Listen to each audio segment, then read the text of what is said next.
اعوذ باللہ من الشیطان الرجیم بسم اللہ الرحمن الرحیم والنجم اذا ہوا ما ضل صاحبکم وما غوا وما ينطق عن الهوى ان هو الا وحی یوحی علمہ شدید القوى ذو مرۃ فاستوى وهو بالافق الاعلى ثم دنا فتدلى فكان قاب قوسين او ادنى فأوحى إلى عبده ما أوحى ما كذب الفؤاد ما رأى۔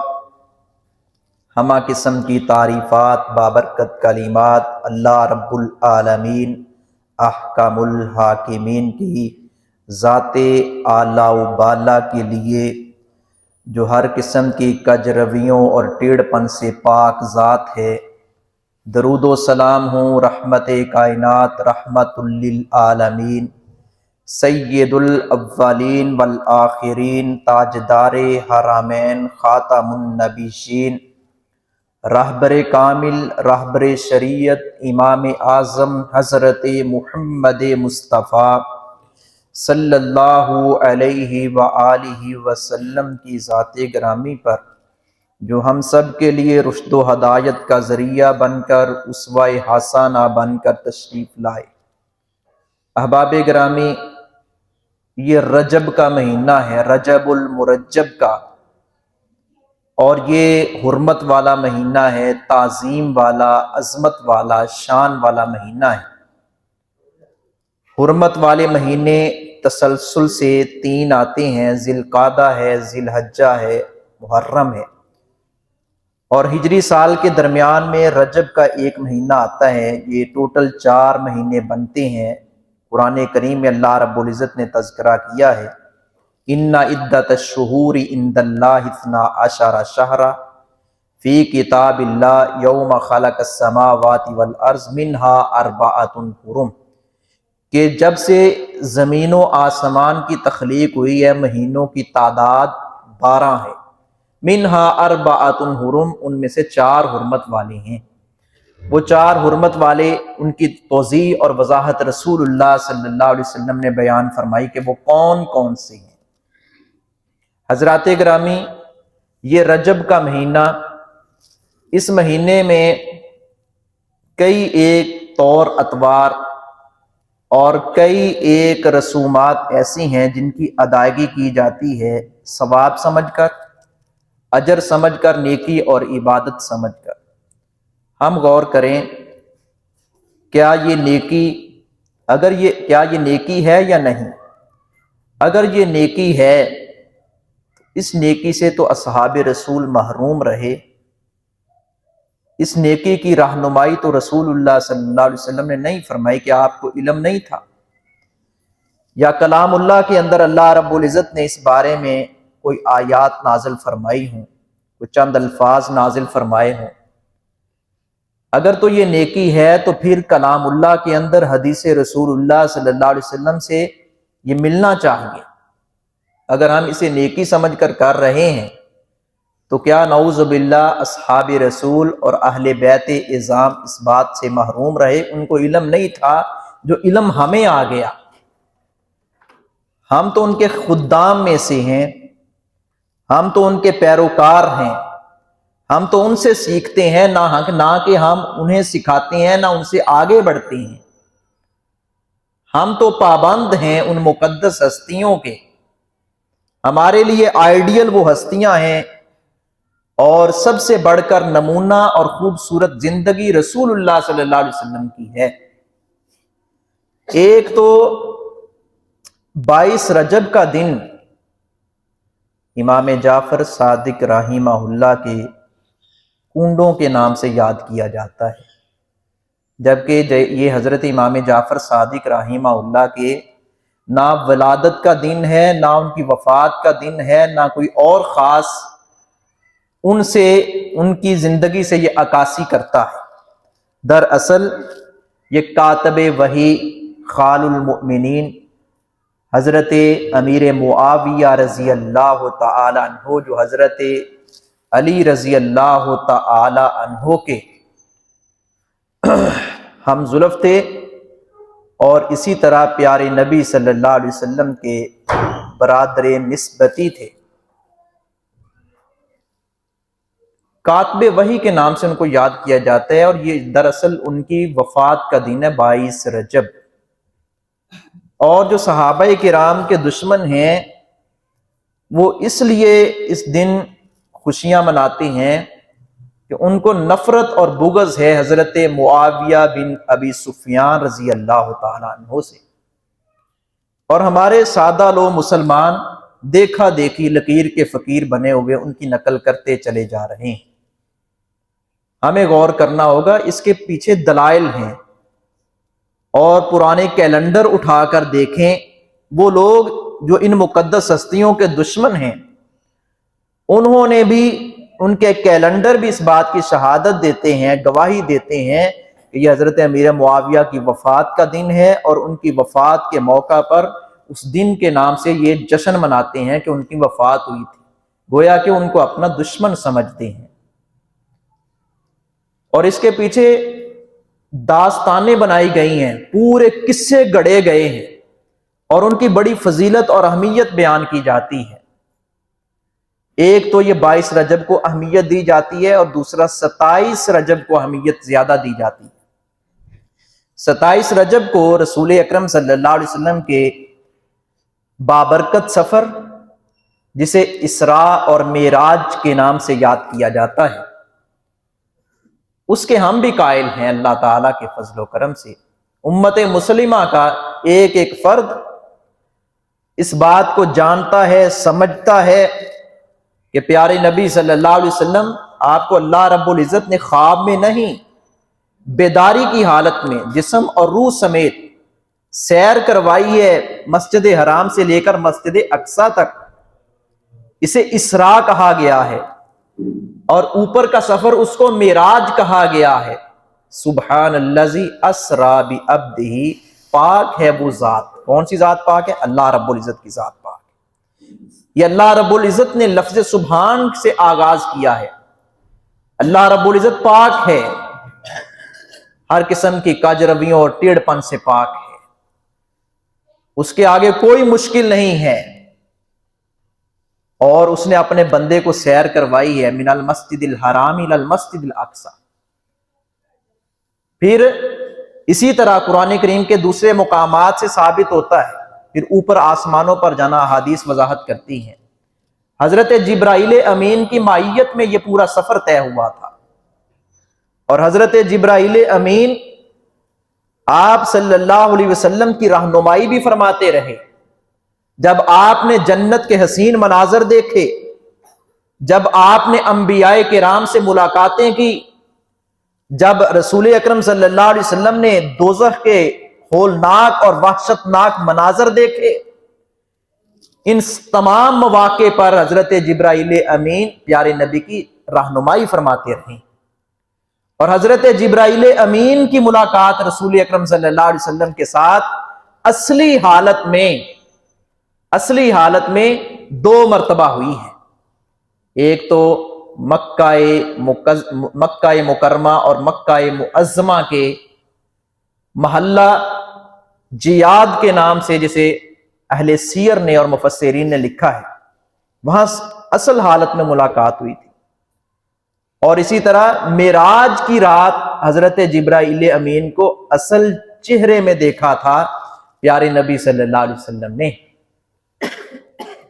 تو نبی اکرم صلی اللہ علیہ وسلم کے پاس حضرت جبرائیل امین انسانی شکل میں آتے تھے عمومی طور پر، اور وہ شکل اور روپ دھارتے تھے اللہ تعالیٰ کی توفیق سے، اس کی مدد اور تعاون سے، کیونکہ جبرائیل امین سے اوپر اللہ رب العزت کی ذات ہے، رسول اکرم صلی اللہ علیہ وسلم سے اوپر اللہ رب العزت کی ذات ہے۔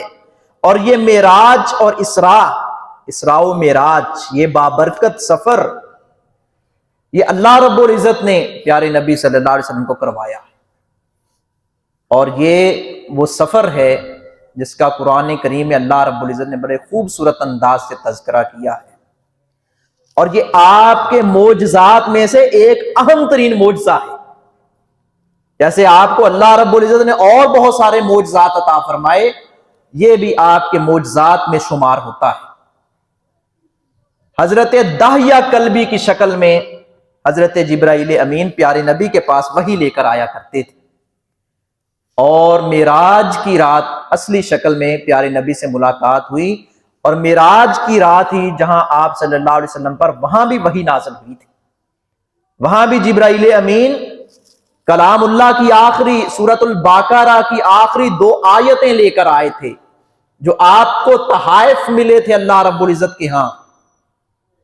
وہاں ان تحائف میں سے اہم ترین تحفہ وحی کی شکل میں جو حضرت جبرائیل امین پیارے نبی کے سامنے لے کر پیش ہوئے، وہ سورۃ البقرہ کی آخری 2 آیات ہیں جن کی بڑی فضیلت ہے۔ پیارے نبی صلی اللہ علیہ وسلم نے فرمایا جو ان 2 آیتوں کو ان پر عمل کرتا ہے، رات کو بھی پڑھتا ہے، رات کی فضیلت بیان ہوئی ہے، کفاتا اس کے لیے کفایت کر جاتی ہیں، اور اس کو نور بھی قرار دیا گیا ہے سورہ فاتحہ کو اور سورۃ البقرہ کی آخری آیات۔ اور ان آیات کو پڑھنے کے بعد اللہ رب العزت دعاؤں کو قبول بھی فرماتا ہے۔ یہ معراج کی رات تحائف میں سے ایک اہم ترین تحفہ یہ بھی ملا تھا۔ حضرت جبرائیل امین اس بابرکت سفر میں پیارے نبی صلی اللہ علیہ وسلم کے ساتھ تھے، اور قرآن کریم میں اللہ رب العزت نے اس بات کا تذکرہ کیا ہے کہ جب پیارے نبی صلی اللہ علیہ وسلم کو اللہ رب العزت نے سیر کروائی، یہ تو ایک طویل واقعہ ہے اور سچا اور سچا واقعہ ہے۔ منکرین حدیث انکار کرتے ہیں، کیونکہ منکر کا کام ہی انکار کرنا ہے۔ وہ کہتے ہیں آپ صلی اللہ علیہ وسلم کو خواب آیا ہوگا، یا اس واقعہ کو ہم نہیں مانتے۔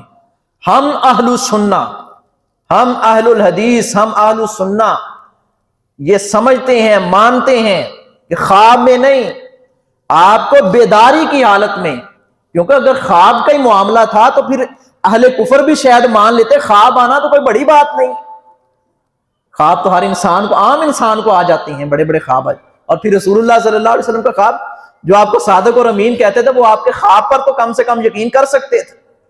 مسئلہ خواب کا نہیں تھا، اگر خواب کا مسئلہ ہوتا تو پھر وہ بھی مان لیتے، اہل کفر بھی مان لیتے، مکہ کے دشمن بھی مان لیتے، آپ صلی اللہ علیہ وسلم کی جان کے دشمن۔ یہ منکرین حدیث بس ان کو اپنی سوجتی ہے ہر وقت۔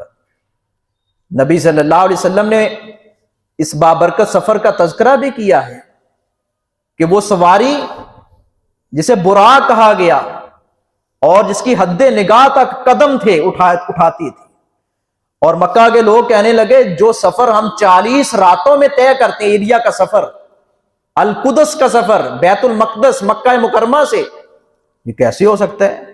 آپ نے ایک ہی رات میں وہ سفر بھی، اور پھر 7 آسمانوں کی سیر بھی، انبیاء کرام سے ملاقات بھی، جنت کے حسین مناظر بھی، جہنم کی ہولناکیاں بھی دیکھی ہوں، اور تحائف بھی ملے ہوں، یہ ناممکن ہے۔ بلکہ ایک نے آ کر تو صدیق سے کہا تھا، تو صدیق نے اپنی صداقت کا اظہار کیا تھا۔ حضرت ابو بکر صدیق سے کہنے لگا یہ کیسے ہو سکتا ہے؟ ابھی صبح کا وقت ہوا، آغاز ہوا، بات پھیلنی شروع ہوئی کہ پیارے نبی صلی اللہ علیہ وسلم نے یہ دعویٰ کیا ہے کہ میں معراج پر گیا۔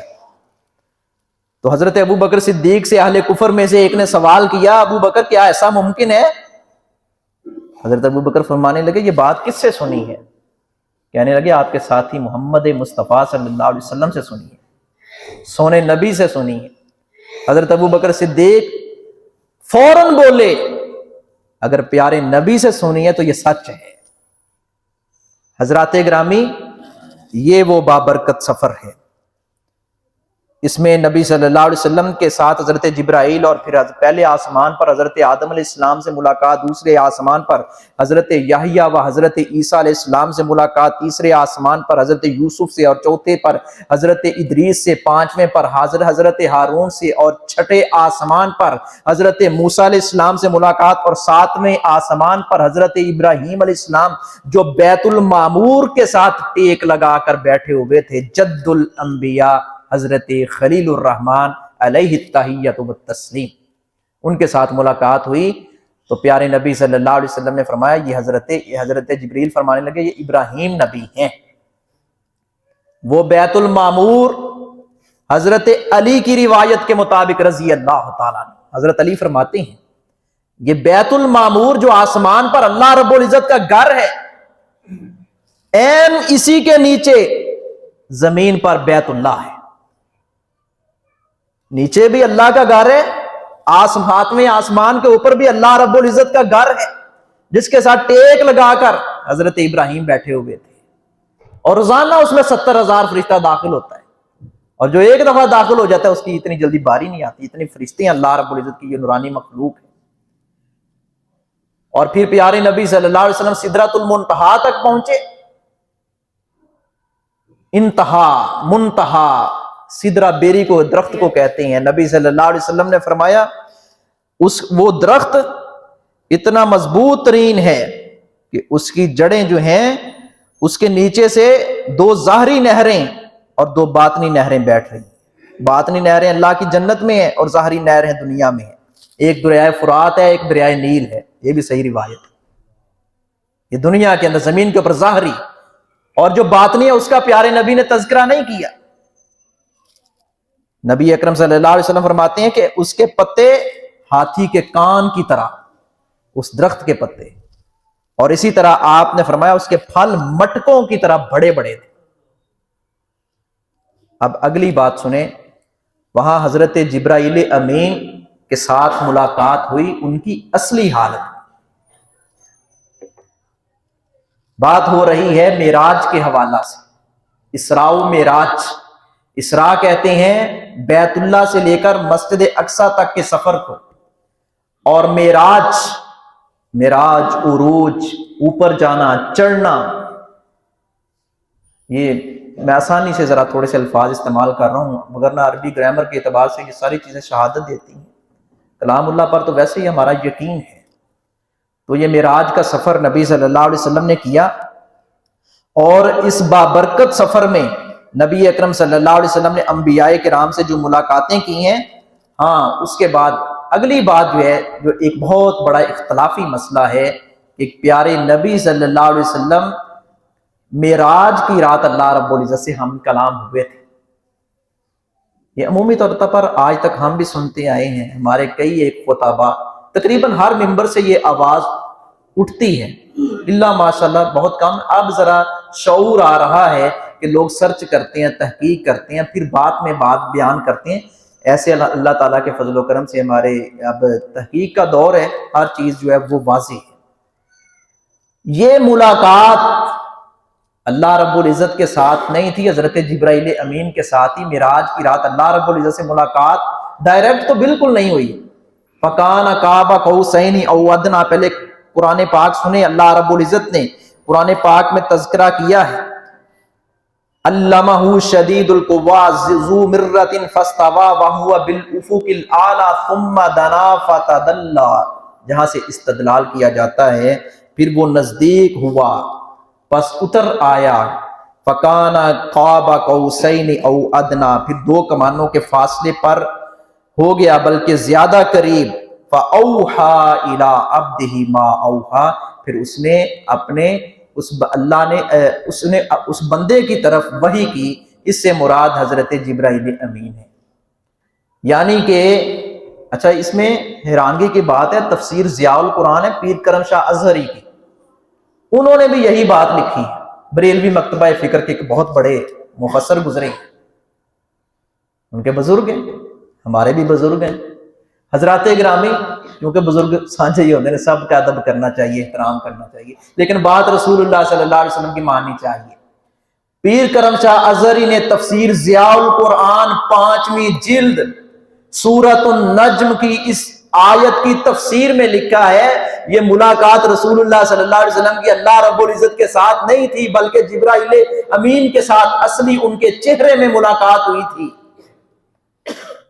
باقی تو دوسرے حوالے دینے کی تو ضرورت نہیں ہے، کس نے کیا کہا، مارو نے کیا کہا، فلاں نے کیا کہا، پیر صاحب نے یہ بات کہی ہے۔ بہرحال ہمیں اس میں الجھنے کی کوئی بات نہیں ہے، ہمیں معراج سے ملنے والے جو اسباق ہیں وہ لینے چاہیے، آگے بڑھنا چاہیے۔ اور یہ سفر معراج جو ہے اس کی تاریخ میں پچھلے جمعے بھی میں نے اشارہ کیا تھا، بڑا اختلاف ہے، بہت اختلاف۔ جیسے نبی صلی اللہ علیہ وسلم کی ولادت کے بارے میں کوئی کہتا ہے کہ 8 ربیع الاول کو ہوئی، کوئی کہتا ہے 9 ربیع الاول کو ہوئی، کوئی کہتا ہے آپ کی ولادت باسعادت 12 ربیع الاول کو ہوئی۔ حضرت شیخ عبد القادر جیلانی رحمہ اللہ فرماتے ہیں کہ آپ کی ولادت 10 محرم کو ہوئی۔ تاریخ میں اختلاف ہے، ولادت کا تو کوئی بھی منکر نہیں، اسی طرح معراج کا کوئی منکر نہیں سوائے منکرین حدیث کے۔ اہل السنہ اہل الحدیث میں سے کوئی منکر نہیں، کوئی بھی نہیں کہتا کہ خواب کی حالت میں ملاقات ہوئی ہے، بلکہ کہتے ہیں بیداری کی حالت میں۔ لفظ عبد اللہ رب العزت نے بولا ہے سبحان الذی اسری بعبدہ، عبد سے مراد پورا بندہ ہے اور بندوں کے سردار ہیں رسول اللہ صلی اللہ علیہ وسلم۔ عبد لفظ بولا جاتا ہے روح اور جسم اور بیداری کی حالت میں۔ یہ تو منکرین حدیث کہتے ہیں کہ نہیں جی وہ خواب تھا، وہ کوئی ملاقات، وہ معراج کا سفر آپ نے نہیں کیا تھا، وہ تو خواب دیکھا تھا، یا وہ بھی پتہ نہیں دیکھا یا نہیں دیکھا، یہ تو باتیں ان کی ہیں، ہماری نہیں ہیں۔ اچھا، اس میں بھی بعض نے کہا 27 رجب، بعض نے کہا ربیع الاول میں پیارے نبی کو معراج ہوئی، اور یہ لکھنے والے سارے معتبر ترین ہیں۔ بعض نے یوں بھی لکھا ہجرت سے 8 ماہ قبل، اور بعض نے لکھا پیارے نبی کو جب نبوت ملی تھی نبوت کے 12ویں سال اور 6 ماہ قبل، بعض نے لکھا 11 ماہ قبل۔ اس طرح کی مختلف روایات ہیں، یعنی کم سے کم 10-15 حوالے ہیں سیرت کے نگاروں نے لکھے ہیں کہ پیارے نبی کو کسی نے کہا نہیں فلاں تاریخ کو آپ کو معراج ہوئی، کسی نے کہا فلاں کو، کسی نے کہا فلاں۔ اس میں بھی ہمیں الجھنے کی ضرورت نہیں ہے، لڑنے کی ضرورت نہیں ہے، ہمیں معراج سے ملنے والے جو اسباق ہیں ان پر غور کرنا ہوگا۔ نبی صلی اللہ علیہ وسلم نے جو معراج کی رات آپ نے انبیاء کرام سے ملاقاتیں کی ہیں اور جناب ابراہیم خلیل اللہ سے ملاقات کی، تو ابراہیم خلیل اللہ نے ہمیں پیارے نبی صلی اللہ علیہ وسلم کی وساطت سے ایک پیغام دیا ہے۔ قیامت تک کے آنے والے مسلمانوں اور امت محمدیہ کے ایک ایک فرد کے نام کس نے پیغام دیا ہے؟ حضرت ابراہیم نے۔ کس کے ذریعے؟ رسول اللہ صلی اللہ علیہ وسلم کے ذریعے۔ کس کو؟ ہم سب امتیوں کو۔ حضرت ابراہیم فرماتے ہیں، پیارے نبی صلی اللہ علیہ وسلم نے فرمایا اپنی امت کو، حضرت ابراہیم کہتے ہیں اے سونے نبی اپنی امت کو جا کر میری طرف سے سلام کہنا۔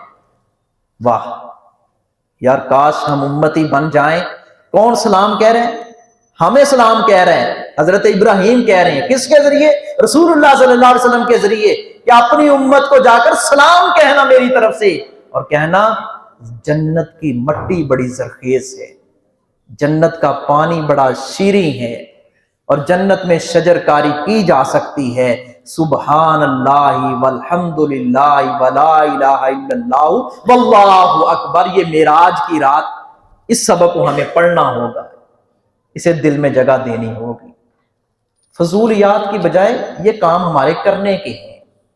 لڑ رہے ہیں، الجھ رہے ہیں، میں فلاں پارٹی کا، میں فلاں پارٹی کا۔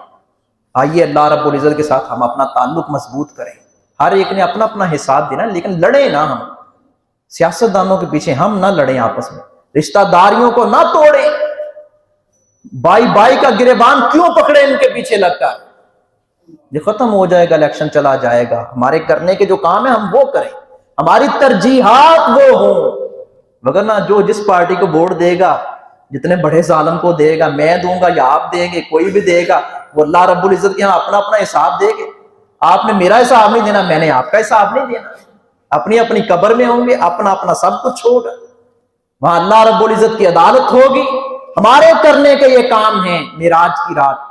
ایک تو یہ سبق ہے بنیادی طور پر، جس میں ذکر و اذکار اور تسبیحات ابراہیم نبی کا سلام، اور اس کے ساتھ ساتھ نبی اکرم صلی اللہ علیہ وآلہ وسلم نے جو جنت کے اندر نہر کوثر دیکھی ہے، اللہ ہم سب کو اس کا پانی نصیب کرے، اللہ ہم سب کو حوض کوثر نصیب کرے، جام کوثر، اور رسول اکرم صلی اللہ علیہ وسلم کے ہاتھوں سے نصیب کرے، اور آپ کی شفاعت نصیب فرمائے، اور اپنے آپ سونے نبی کے پرچم تلے جگہ عطا فرمائے، اپنے عرش کے نیچے جگہ عطا فرمائے۔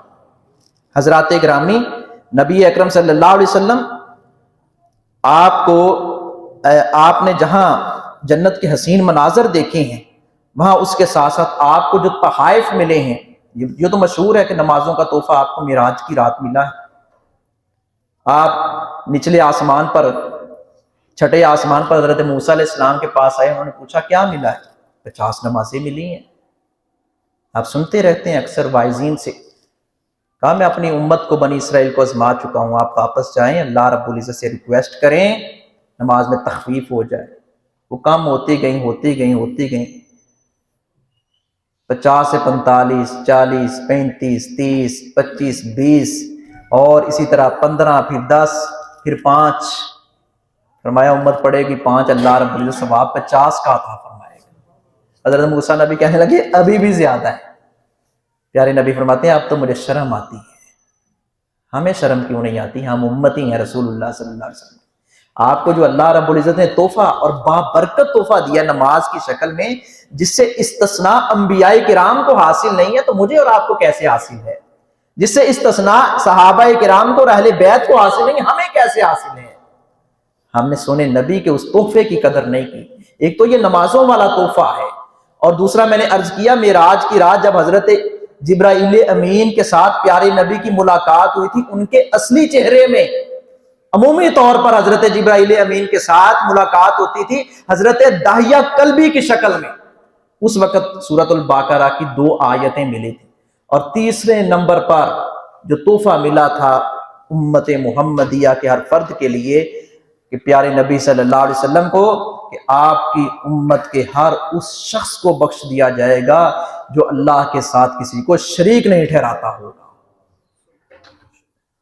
ان کی کریے نمازاں چھڑ دیے یار، کیونکہ بخش دیتا جانا، شرک تے اسی کر دے، کوئی سچ بولنا چھڑیے یار، شرک تے اسی کر دے نہیں، اسی بڑے کوئی نہیں، خیر کوئی چیز چرا لی، لوٹ لیا کسی کو، سود کھا لیا، رشوت کھا لی، کوئی بات نہیں، امت کو بخش دیا جائے گا۔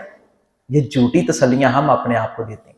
اللہ رب العزت پکڑنے پہ آئے تو یہ اللہ رب العزت نے یہ بھی تنبیہ کی، پکڑنے پہ آئے تو اللہ رب العزت اس عورت کو جہنم کا ایندھن بنا دے جس نے بلی کو بھوکے باندھے رکھا تھا۔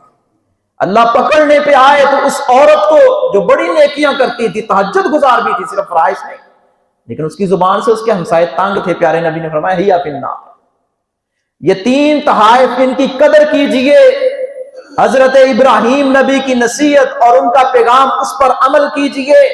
پھر پیارے نبی نے جنت کے حسین مناظر دیکھے اور جہنم کی ہولناکیاں۔ نبی اکرم صلی اللہ علیہ وسلم نے فرمایا جہنم کے اندر جو آپ نے مناظر دیکھے، 2-3 مناظر کا عرض کرتا ہوں۔ آپ نے ایک تو بے نمازوں کو دیکھا جن کا سر کچلا جا رہا تھا، ایک فرشتہ لے کر آتا ہے، پتھر پکڑاتا ہے، ایسے مارتا ہے، اس کا سر کچلا جاتا ہے، پھر صحیح ہو جاتا ہے، پھر پتھر مارتا ہے، پھر صحیح ہو جاتا ہے۔ جبرائیل امین رہنمائی کرتے ہیں، اللہ کے رسول یہ وہ لوگ ہیں جنہوں نے نمازوں کو ضائع کیا، یہ نماز نہیں پڑھا کرتے تھے۔ اللہ کے رسول یہ فلاں لوگ ہیں جن کے ہونٹ جو ہیں وہ کاٹے جا رہے ہیں، باچھیں چیری جا رہی ہیں، جو لوگوں کو تو نیکی کا حکم دیتے تھے لیکن خود اس پر عمل نہیں کرتے تھے۔ اللہ کے رسول یہ فلاں گروہ ہے کہ جو غیبت کرتا تھا، اپنے مردہ بھائی کا گوشت کھاتا تھا۔ یہ جہنم کے اندر یہ عورتوں کی کثرت ہے، یہ فلاں ہے، فلاں ہے، فلاں کے اندر فلاں برائی، فلاں کے اندر فلاں برائی، ایسے نبی صلی اللہ علیہ وسلم کی رہنمائی حضرت جبرائیل امین نے کی۔ حضرات گرامی، آئیے ہم اس بابرکت جو اسراء اور معراج کا سفر ہے، جو ہمارے سونے نبی صلی اللہ علیہ وسلم کو اللہ رب العزت نے جو نصیب فرمایا تھا اور کسی اور نبی کے حصے میں نہیں آیا، اس کے اندر ملنے والے جو اسباق ہیں اور جو تحائف ہیں ان کی قدر کریں، عمل کریں۔ وما علی الا البلاغ۔